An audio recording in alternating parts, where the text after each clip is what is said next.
Muri yeZimbabwe, mutungamiri wenyika ino vaIdi Mnangagwa vanonzi muzuva ranhasi vasiya nyika yeZimbabwe vachienda kuLusaka kuZambia apo pari kunoatenda SADC Extraordinary Summit iyo iri kuitwa kuLusaka imomo. Aiwa, apo pari kunzi vari kunosubmita maprogress reports on the region's peace and security missions.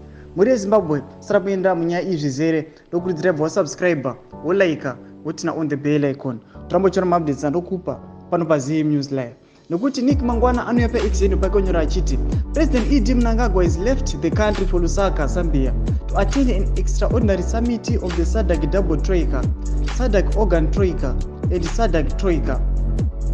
The summit will consider progress reports on the region's peace and security missions in the Eastern Democratic Republic of Congo and Mozambique's Cabo Delgado province.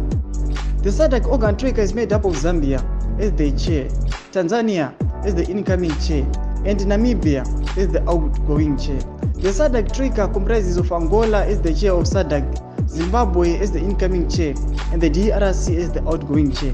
Sandozvika takapata pana Nick Mangwana achiti aiwa, since pava outgoing chair, President Idi Mnangagwa ndo vari kureceive the incoming chair yeSADC. Saka muri yeZimbabwe no mashoko ayataurwa naNick Mangwana aya. Tiudzei munoti kudii pamusoro penyaya iyi. Pinai mucomment section medu mutudze mafungiro enyu. Saka no subscribe, kulaika, notina on the bell icon. Torambochora maupdates andokupa pano paZim News Live.